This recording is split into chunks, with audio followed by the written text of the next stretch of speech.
अब जाननी पर बारिश आ रहा है, बारिश आ रहा है।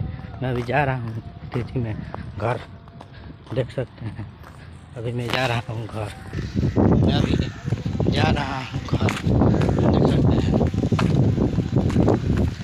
देखिए कितना जोर से आ रहा है बारिश, तभी मैं ब्लॉग बनाऊँ।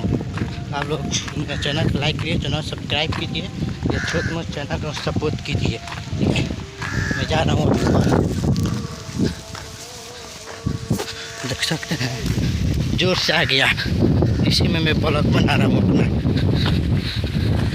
देख सकते हैं। जोर से बारिश आ गया, देख सकते हैं। बारिश आ रहा है तो मैं इधर रुक गया, इधर देख लीजिए बारिश जोर से आ रहा है।